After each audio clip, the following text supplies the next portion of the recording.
एक शहर में एक मोहन नाम का आदमी रहता था। वह बहुत ही लालची था। उसने सुन रखा था कि अगर संतों और साधुओं की सेवा करें तो बहुत ज़्यादा धन प्राप्त होता है। यह सोचकर उसने साधु संतों की सेवा करनी प्रारंभ कर दी।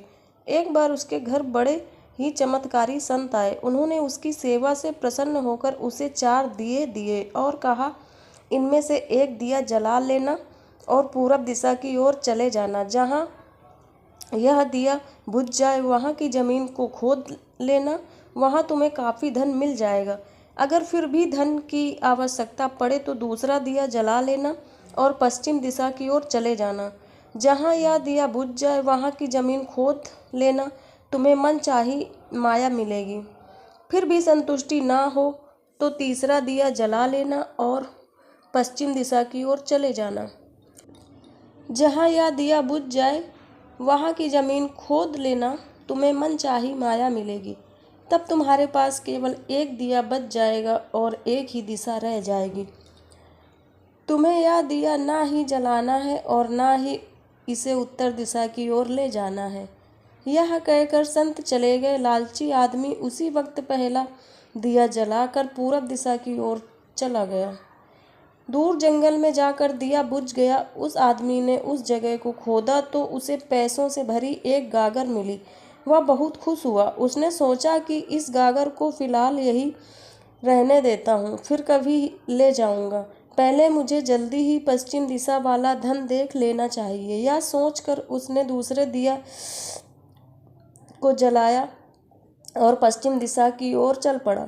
दूर एक उजाड़ स्थान में जाकर दिया बुझ गया। वहां उस आदमी ने जब जमीन खोदी तो उसे सोने की मोहरों से भरा एक घड़ा मिला। उसने घड़े को भी यही सोचकर वहीं रहने दिया कि पहले दक्षिण दिशा में जाकर देख लेना चाहिए। जल्दी से जल्दी ज़्यादा से ज़्यादा धन प्राप्त करने के लिए वह बेचैन हो गया। अगले दिन वह दक्षिण दिशा की ओर चल पड़ा। दिया एक मैदान में जाकर बुझ गया। उसने वहां की जमीन खोदी तो उसे हीरे मोतियों से भरी 2 पेटियां मिली। वह आदमी अब बहुत खुश था। तब वह सोचने लगा, अगर इन तीनों दिशाओं में इतना धन पड़ा है तो चौथी दिशा में इनसे भी ज़्यादा धन होगा। फिर उसके मन में ख्याल आया कि संत ने उसे चौथी दिशा की ओर जाने के लिए मना किया है। दूसरे ही पल उसके मन ने कहा, हो सकता है उत्तर दिशा की ओर दौलत संत अपने लिए रखना चाहते हों। मुझे जल्दी से जल्दी उस पर भी कब्जा कर लेना चाहिए। ज़्यादा से ज़्यादा धन प्राप्त करने की लालच ने उसे संतों के वचनों को दोबारा सोचने ही नहीं दिया। अगले दिन उसने चौथा दिया जलाया और जल्दी जल्दी उत्तर दिशा की ओर चल पड़ा। दूर आगे एक महल के पास जाकर दिया बुझ गया। महल का दरवाज़ा बंद था। उसने दरवाजे को धकेला और दरवाज़ा खुल गया। वह बहुत खुश हुआ। उसने मन ही मन में सोचा कि यह महल उसके लिए ही है। वह अब तीनों दिशाओं की दौलत को भी यही ले आकर रखेगा और ऐश करेगा। वह आदमी महल के एक एक कमरे में गया। कोई कमरा हीरे मोतियों से भरा हुआ था, किसी कमरे में सोने के कीमती से कीमती आभूषण भरे पड़े थे। इसी प्रकार अन्य कमरे भी बेअंत धन से भरे हुए थे। वह आदमी चकाचौंध होता जाता और अपने भाग्य को शाबाशी देता। वह जरा और आगे बढ़ा तो उसे एक कमरे में चक्की चलने की आवाज़ सुनाई दी।